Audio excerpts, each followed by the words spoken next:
We do have Sergeant Smith here today. Great. And if you want to just walk around with this, you're able, it's whatever you're most comfortable with.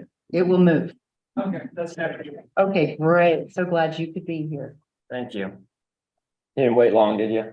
Not at all. Okay. Just enough for me to talk about. So forgive me if my voice is a little, we've been out on red tide all week, all day, so. I don't know if anybody's been out there, it's pretty bad.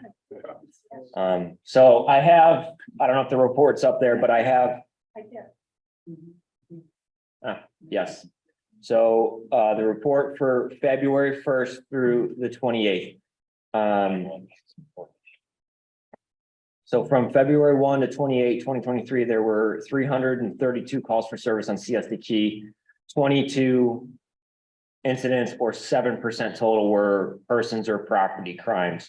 So there were 2 aggravated assaults, 7 simple assaults, 2 auto thefts, 1 residential burglary, 1 vehicle burglary, 1 defrauding an innkeeper, 1 embezzlement, 3 fraudulent uses of credit cards, 1 petty theft, shoplifting, 1 robbery, 1 wire fraud.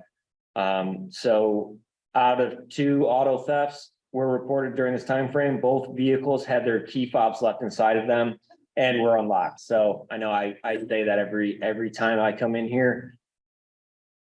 Lock the cars and don't leave your keys in them. So if you leave your car unlocked, don't leave the key in it. Because they will be stolen or burglarized. The reported robbery occurred near Turtle Beach. An unknown suspect stole money and a cell phone from the fanny pack worn by the victim. In residential burglary, a female unknown to the victims was found inside of the residence and arrest was made in that case. Of the 9 assaults, arrests were made in 5. Suspects were not known to victims in 8 cases. In the 2 reported theft incidences, alcohol was stolen from a store and keys were stolen from an exterior lockbox of a business. And then page 2 breaks down all of the calls. But typically what I do is I just go over those 7%, which were persons or property crimes. I also have with us our spring break operation, and I can go over a few things on that. Before I do, does anybody have any specific questions for our crimes? Yes, sir. Could you give us, even if you don't have the data, could you give us a feel for what the trends are looking like here on the key, say compared to a year ago? I would say it's about the same. We're going to see a steady increase now of the juvenile crowds and the spring breakers, because we're into it now. It has started. March 1st was the start of our operation for spring break. So there's no dramatic change in crime.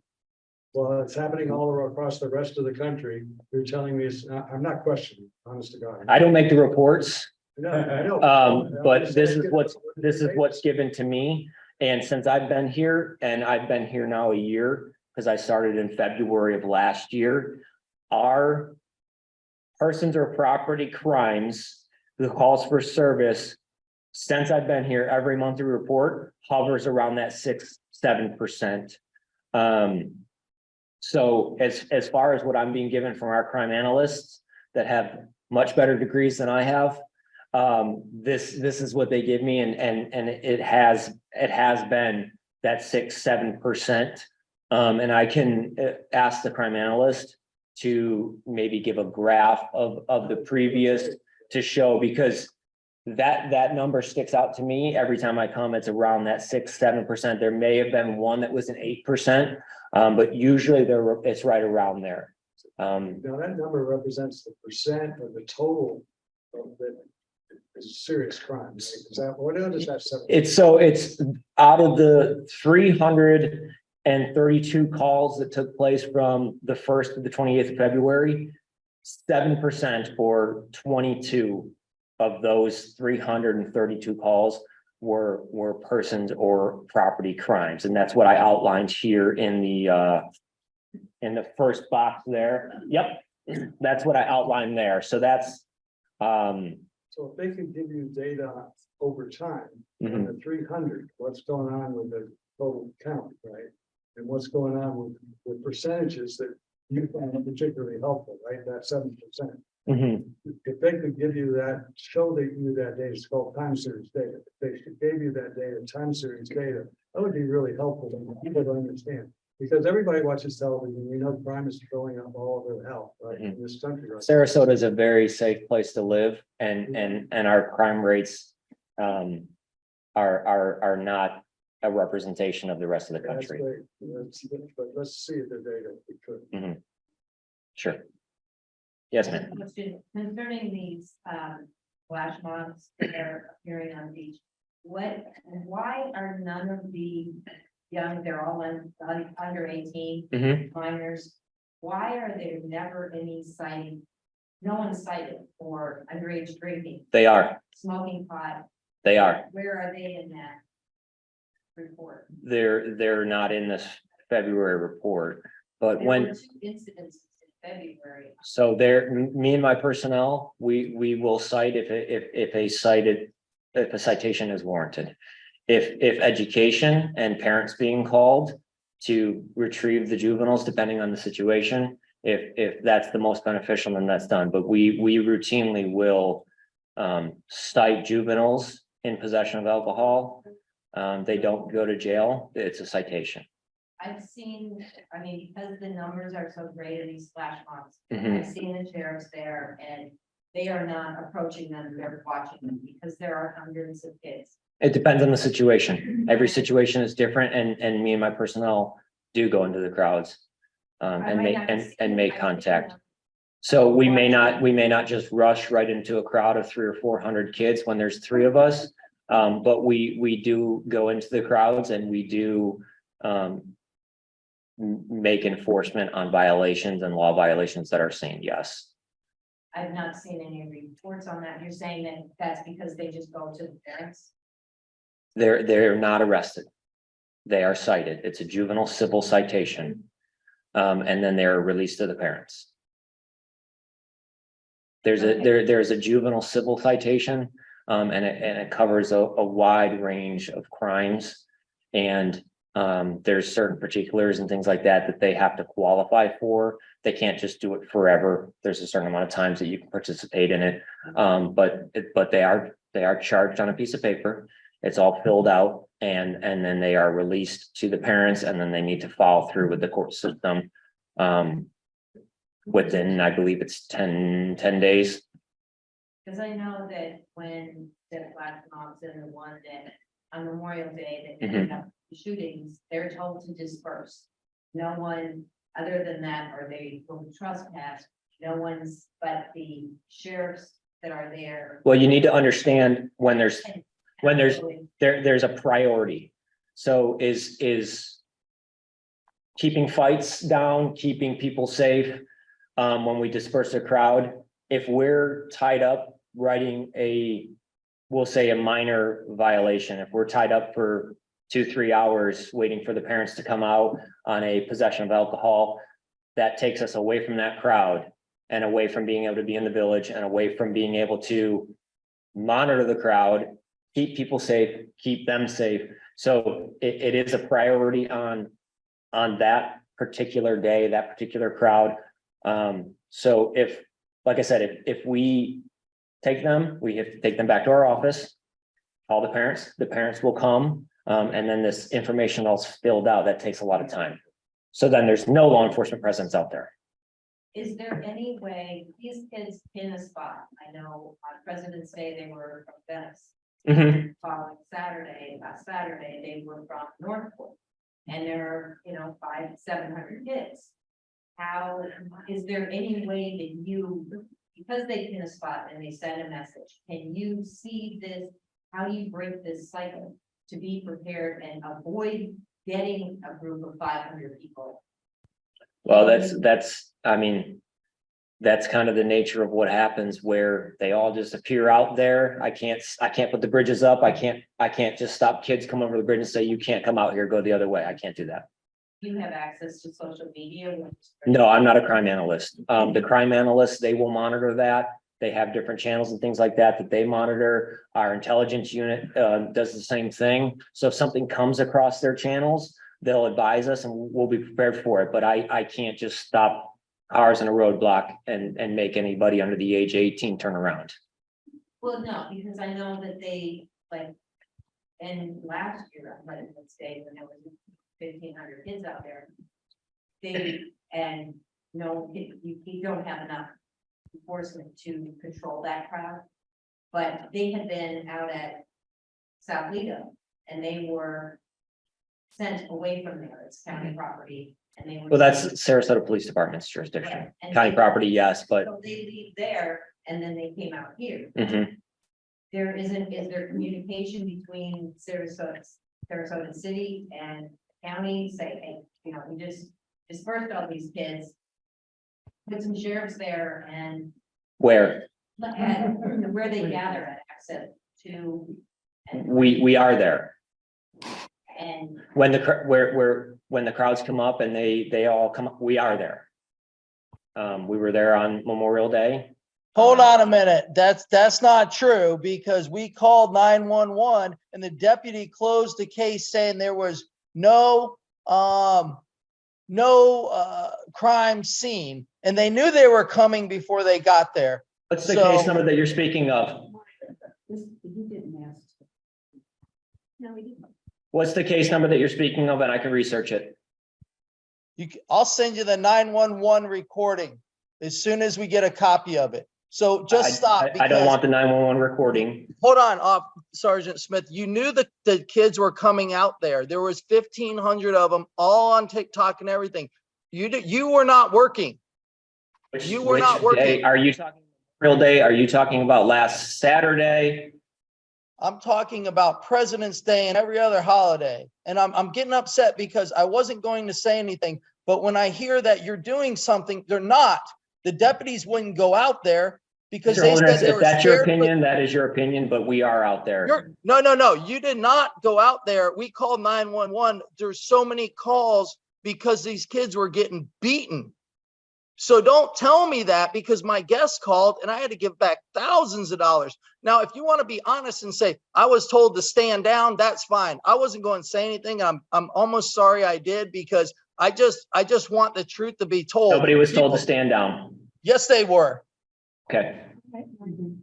I have a little more of a question about the future of this. And the thing I'm wondering, Lido was a public park, right? So when they were there, they were asked to leave and there was a building to do that. But when they come to Siesta Key, they're not going down to the public beach, right? They're coming to private areas. Usually they go to access 2 is where they usually go. And it's been something that's been going on for years and years, long before I ever even moved to the state of Florida, I'm sure. So I don't know why access 2 is their place. I don't know if it's just word of mouth. It's always been like that. It's a never ending battle. And that's why we have these meetings, to try to find resolutions together. And if anybody has a good idea on how to stop the kids, I mean, parents are in this scenario as well. And it's where parents need to be parents and not just You're not allow working their with the kids. school board. Michael. Sorry. Can I tell Michael, tell him we'll talk in a minute, but we have to finish this other person's conversation. I think what you were asking about, Kathy, was prevention and whether or not there is a way to design something so people have advanced knowledge that this area is not going to be Well, receptive to that. Is that what you're They're saying? coming onto private property, Mhm. which is then puts you in a conundrum because you have to have the owner's request to trespass these people. They are not allowed. It's like a group of people coming into my front yard. I own my property. I pay my taxes. Mhm. They are not allowed. It's my private property. And why? So if you are having hundreds of kids and you know that they're coming there, and I know it's not county property, so you can't tell them as a county officer to leave. You have to have the owner's word to ask them to leave. And then you just say disperse. And that's what happened on Memorial Day. And they went around and the fights and the guns came out. Mhm. How do we prevent this from happening? On 4th of July, there was undercover SWAT.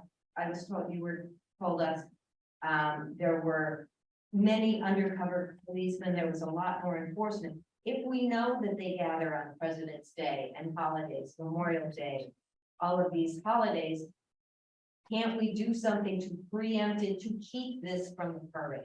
Because someone's going to get killed. And we've had our TAC unit up at access 2.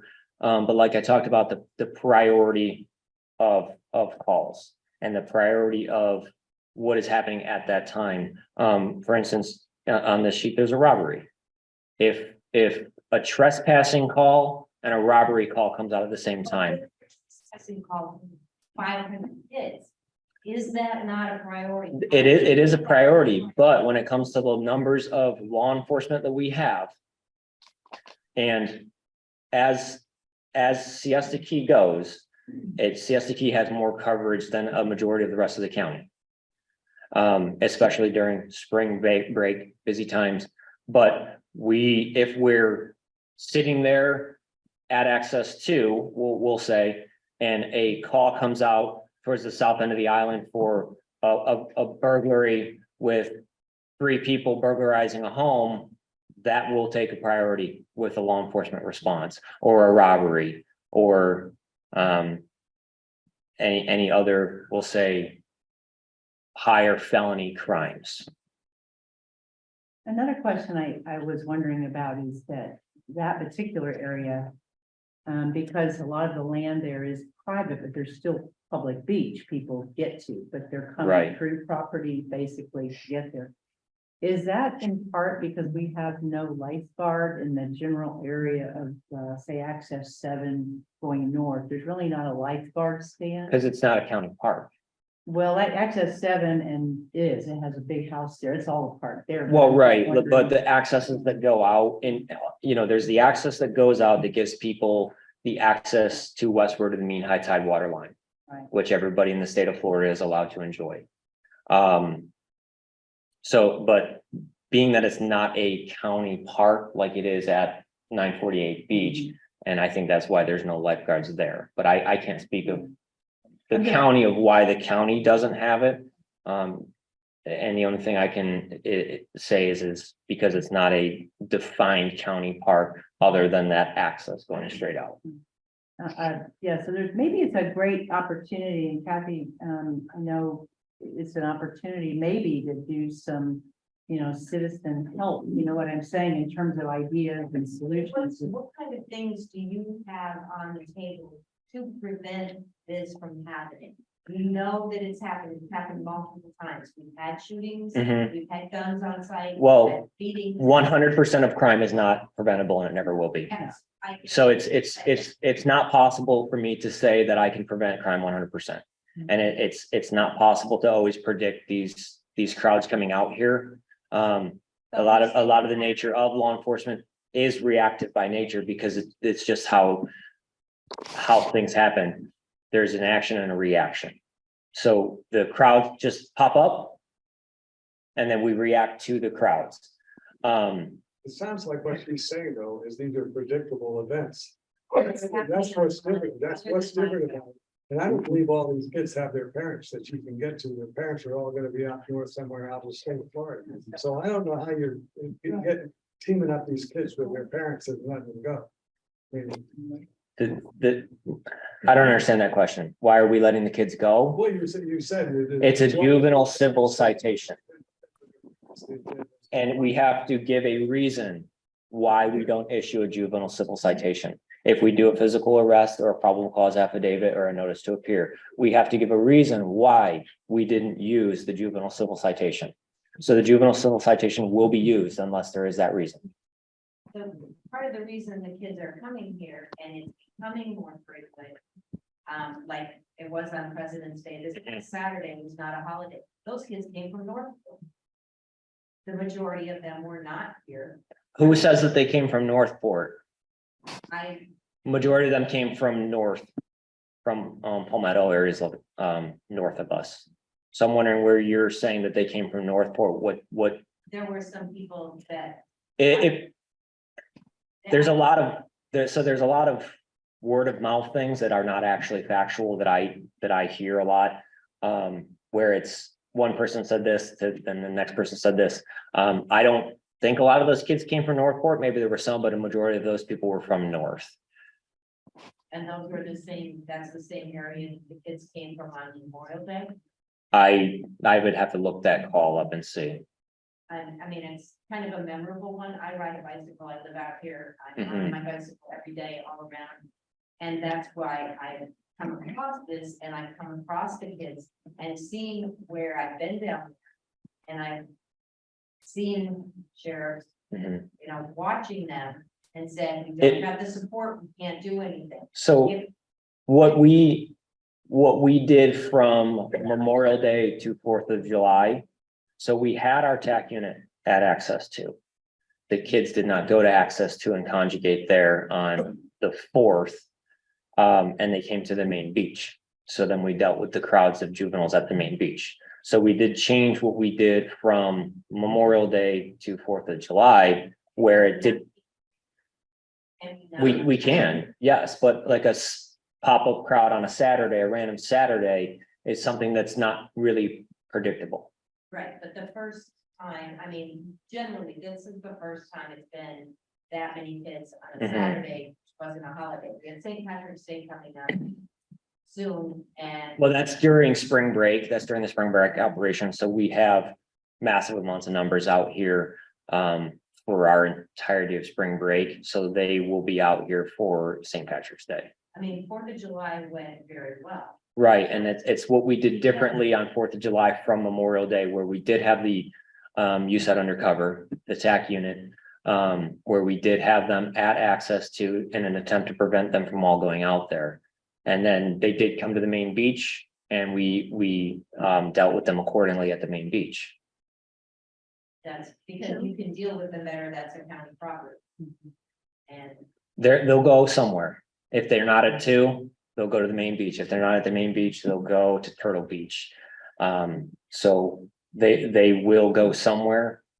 And it's if they just happen to pop up at Turtle Beach, our response will be down there to deal with that situation, whatever it may be, or what presents itself to us at Turtle. Sergeant Smith, despite this being unpredictable and maybe sometimes sporadic and a lot of variables, and I appreciate all that. As an expert in this, do you consider this a problem for CFTP? The groups that come out here, yes, and it's a problem that we can work together to solve. And we can evolve our tactics and the things that we do, like we did from Memorial Day to the 4th of July, where we did have our TAC unit out there. So it is an ever evolving, the sheriff's office is ever evolving. And if we're able to do things better next time than we did the last time, we're going to debrief those things, talk about those things internally and what is the best approach to do moving forward. So it is ever evolving. Law enforcement across the country is ever evolving. It always will be. So, we're going to probably pull this to a close because of our schedule for yours as well. It was a little later for you today as well. And I really appreciate that you came, and I believe there's gonna be some rollout of spring break air information, right, that you'll have for the public at some point. I don't know what the sheriff's office, there is 10/8 TV on YouTube that the sheriff's office does. I did a piece on the 10/8 TV from the sheriff's office that talks about some spring break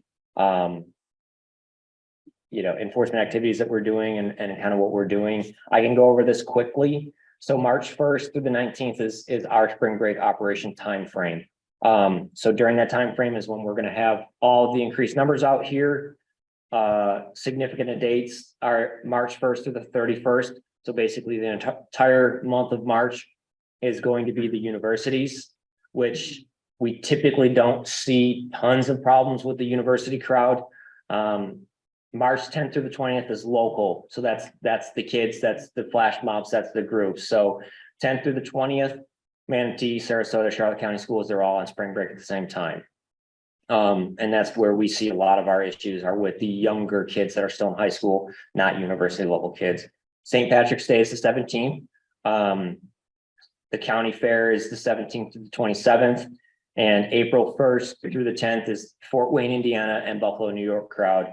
But typically we'll have issues with Fort Wayne, Indiana, the groups that come down from Fort Wayne and Buffalo, New York groups that came down last year create a lot of calls for service.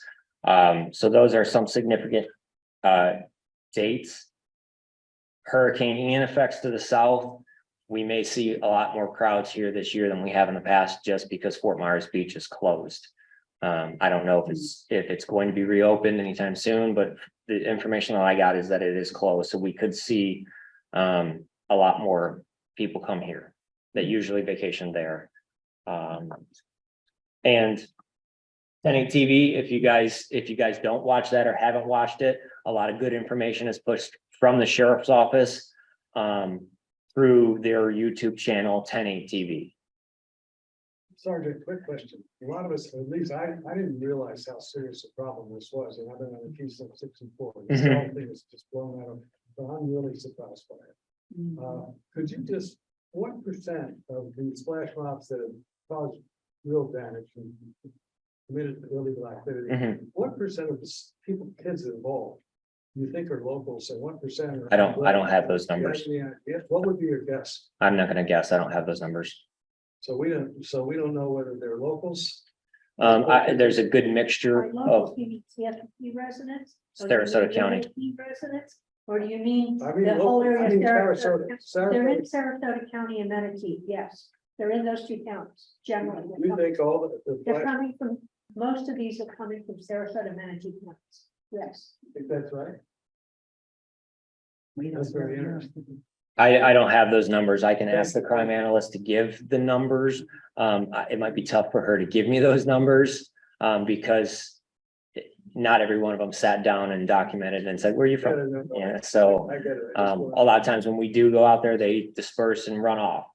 So it's, Should we all have disguises and uniforms that look important? sure, yeah. We can help. Yeah. We could enjoy to walk around and just see if they move away. When, like, monitor, we don't monitor the number of people that come over the bridge onto the key. Mhm. Obviously, there's not parking for, you know, a huge number. Is there any way, or is there anything being looked at to see, okay, we just had 5,000 people come over the bridge?